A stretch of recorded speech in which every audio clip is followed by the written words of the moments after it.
오늘 하나님의 충만, 만유의 회복 이러한 주제를 가지고 아주 짧게 좀 말씀을 나누도록 하겠습니다.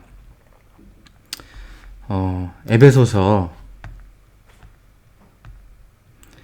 먼저 에베소서 3장 14절 그리고 19절까지 한번 14절에서 19절까지 한번 보도록 할게요. 이러므로 내가 하늘과 땅에 있는 각 족속에게 이름을 주신 아버지 앞에 무릎을 꿇고 비노니 그의 영광의 풍성함을 따라 그의 성령으로 말미암아 너희 속사람을 능력으로 강건하게 하시오며 믿음으로 말미암아 그리스도께서 너희 마음에 계시게 하시옵고 너희가 사랑 가운데서 뿌리가 박히고 터가 굳어져서 능히 모든 성도와 함께 지식에 넘치는 그리스도의 사랑을 알고 그 너비와 길이와 높이와 깊이가 어떠함을 깨달아 하나님의 모든 충만하신 것으로 너희에게 충만하게 하시기를 구하노라. 우리 사도 바울께서는 이런 기도와 이런 깨달음을 가지고 에베소 교회에게 가르침을 주셨습니다. 자, 19절에 보니까 그리스도의 너비, 길이, 높이, 깊이를 깨달아서 하나님의 모든 충만하신 것으로 충만하게 한다고 하셨어요. 하나님의 모든 충만하심을 우리가 좀 주목할 필요성이 있습니다. 모든, 헬라어로 파스죠. 히브리어로는 콜입니다. 자, 이것은 우리나라 말로 만물로 표현되기도 하죠. 예. 자, 모든 일, 만물 이렇게 표현되기도 하는데 이게 마태복음 17장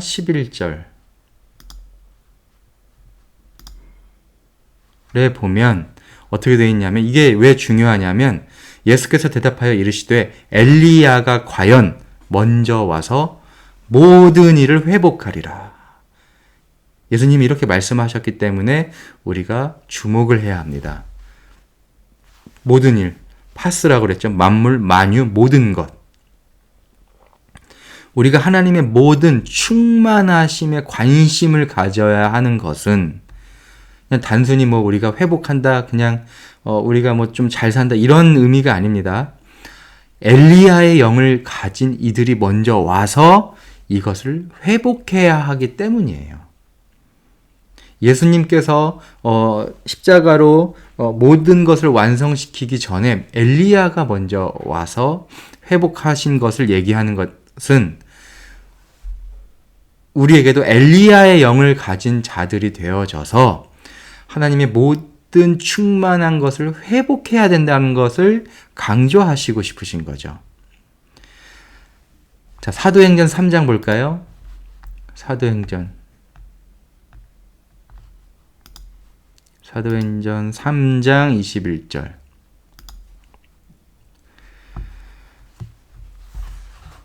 하나님이 영원전부터 거룩한 선지자들의 입을 통하여 말씀하신 바 만물을 회복하실 때까지는 하늘이 마땅히 그를 받아두리라. 자, 만물이 먼저 회복되어져야만 우리 주님이 이 땅에 오시는 것이죠. 이 만물이 파스잖아요. 콜. 자, 로마서 11장 36절 봅시다. 로마서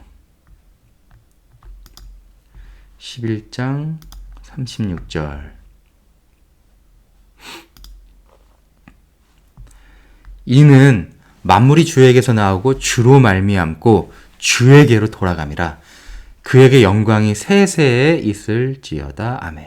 자, 이것은 하나님의 계획의 완성을 얘기하는 것이죠.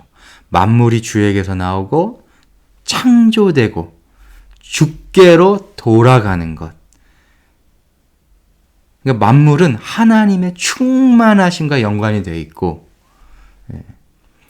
우리는 이 만물이라고 생각하면요, 어떤 문자적으로는 우주를 생각하죠. 자연을 생각하죠. 그런데 바울은 하나님의 충만하심의 개념으로 만물을 얘기하고 있는 거예요. 이것이 교회의 사명이고 그리스도를 머리로 둔 교회가 완성해야 할 하나님의 모든 충만하심을 이야기하는 것입니다. 그 충만하심은 헬라어로 플레로마, 바로 가득 채워지는 것인데, 이 가득 채워지는 것은 그냥 물리적으로 가득 채워진다, 감정이 뭐 풍성해진다, 이런 것만 가진 의미가 아니고요. 조금 더 본질적으로는 온전해지는 것을 이야기해요. 자, 온전해진다라는 것을 다른 말로 회복을 의미한다라는 것이죠. 그러니까 만물의 회복은 만물의 충만함과 같은 것입니다. 왜냐하면 주님께서 오시려면 만물이 회복되어야 하기 때문에, 그래서 히브리서 5장 12절에 만물의 충만을 알으라고 한 거예요. 이 만물의 충만함을 안다라는 것을 이렇게 표현을 했습니다. 히브리서 5장 12절입니다.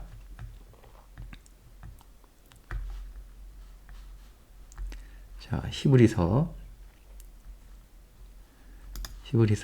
5장 12절. 자, 때가 오래되었으므로 너희가 마땅히 선생이 되었을 터인데 너희가 다시 하나님의 말씀의 초보에 대하여 누구에게서 가르침을 받아야 할 처지이니 단단한 음식은 못 먹고 젖이나 먹어야 할 자가 되었도다. 초보, 어린아이, 육신에 속한, 이 초보는 어린아이를 얘기하는 겁니다. 육신에 속한 그리스도인을 얘기하는 거예요. 근데 여기에서 뭐라고 되어 있습니까? 단단한 말씀, 의의 말씀을 아는 자들, 바로 그 장성한 자들이 되어야 된다라는 거예요. 그래서 13절에 이는 젖을 먹는 자마다 어린아이니 의의 말씀을 경험하지 못한 자라고 되어 있어요. 그리고 14절에 단단한 음식은 장성한 자의 것이니 그들은 지각을 사용함으로 연단을 받아서 선악을 분별하는 자들이다 라고 되어져 있습니다. 자, 장성한 자, 이게 바로 온전함에 이른 자를 라는 의미예요. 그냥 장성한 자는 그냥 크다라는 게 아니고 나이를 먹었다라는 게 아닙니다. 텔레이오스 헬라어, 온전함에 이른 자, 그리스도께 성숙한 자를 이야기하는 거예요.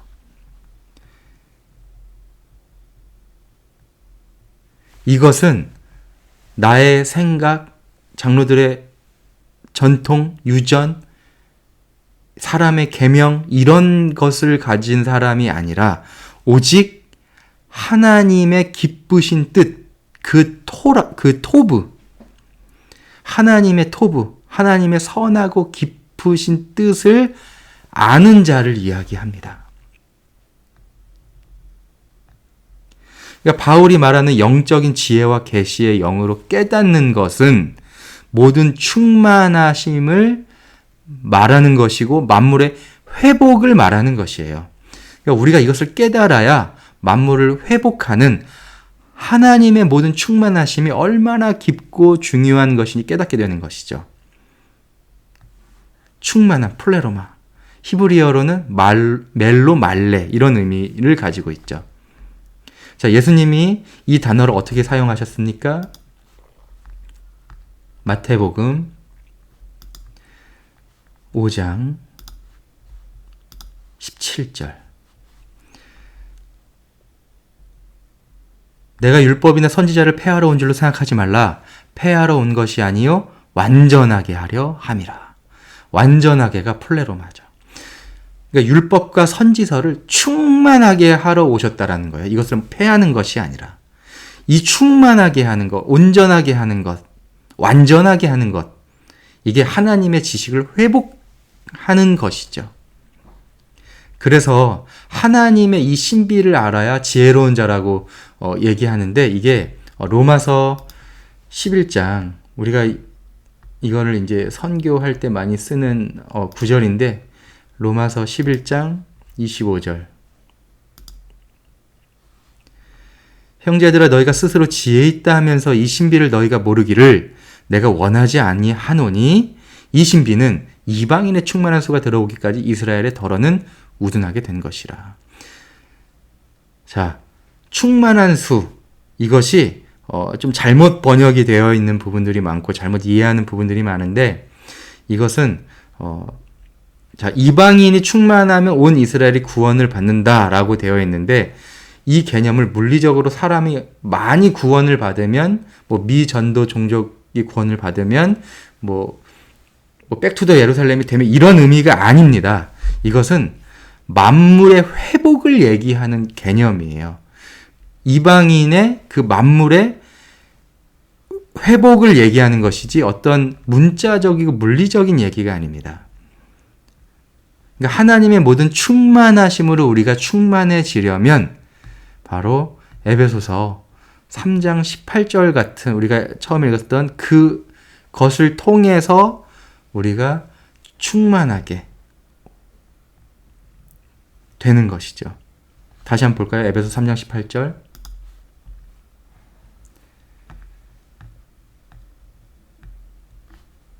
에베소서 3장 18절.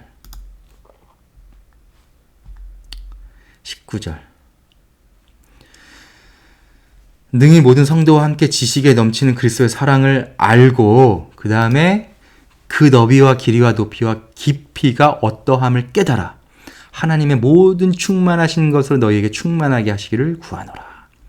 자, 지식에 넘치는 그리스도의 사랑을 깨닫는 것이 필요합니다. 우리가 이 부분을 많이 생각하지 않는 부분이 있죠.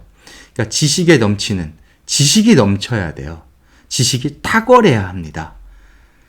그렇기 때문에 성경을 공부하고 연구해야 하는데 이 지식에 대한 오해가 있어요. 이 지식은 그노시스, 헬라어로 그노시스인데 이 그노시스라는 헬라어 때문에 많은 사람들이 오해를 하는 게 영지주의를 말할 때 그노시즘이라고 말을 하기 때문이에요.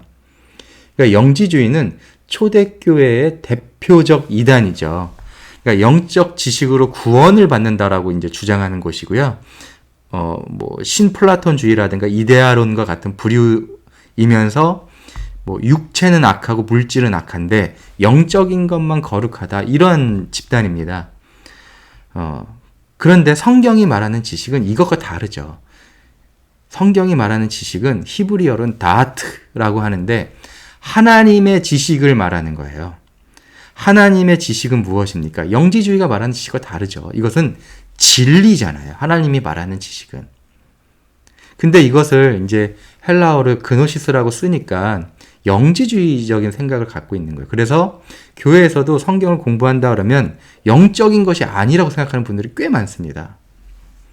자, 왜 우리는 이 지식이 넘쳐야 할까요? 이것은 성경에서 굉장히 많은 부분 얘기를 하고 있는데 대표적으로 너무나 잘 알고 있는 말씀이죠. 호세아서 4장 6절입니다. 내 백성이 지식이 없으므로 망하는도다. 내가 지식을 버렸으니 나도 너를 버려 내 제사장이 되지 못하게 할 것이요 내가 내 하나님의 율법을 잊었으니 나도 내 자녀들을 잊어버리라. 이 지식, 다트, 그 진리, 그노시스를 버려서 이스라엘이 망했다라는 거예요. 자, 진정한 지식에 관심이 없고 예배를 드리는 형태에만 관심을 가지면 안 된다라는 얘기입니다. 지식이 넘치지 못하면 이게 무엇입니까? 진리가 넘치지 못하면이란 말이에요. 하나님의 충만하심, 모든 충만한 이것이 없으면 하나님의 보좌 앞에 섬기는 제사장이 되지 못한다라고 얘기를 하고 있고 그렇지 못하면 어떻게 됩니까? 그렇게 못하면 자녀를 잊어버린다고 했잖아요. 이 자녀는 무엇입니까? 우리가 소위 말하는 다음 세대일 수도 있고요. 우리들의 제자일 수도 있는 것이죠. 그러니까 자녀 세대가 다 끊어진다라는 거예요. 내 백성이 지식이 없으므로. 그래서 모르겠어요. 세상에 어떤 것들을 구하고 신학적 지식을 구할 수는 있지만 진정한 아버지의 토부, 기쁘신 뜻, 그 의의 말씀을 가져야만 자녀 세대가 끊어지지 않는 것이에요. 어떤 무브먼트를 일으키고 프로그램을 하고 찬양 집회를 하고 뭘 한다고 해서 자녀 세대가 오는 게 아닙니다. 하나님 분명히 말씀하셨습니다. 내 백성이 지식이 없으므로 망하는도다. 내가 지식을 버렸으니 이렇게 되는 것이죠. 먼저 그 지식을 가짐으로 우리가 무엇이 돼야 합니까? 거룩한 제사장이 먼저 되면 그러면 다음 세대 자녀들까지 그것이 쭉 이어지게 되는 것이죠. 자, 오늘 이 충만함에 대한 개념을 첫 번째 시간을 아주 짧게 나눴는데 다음에 다시 이어서 하도록 하겠습니다. 샬롬.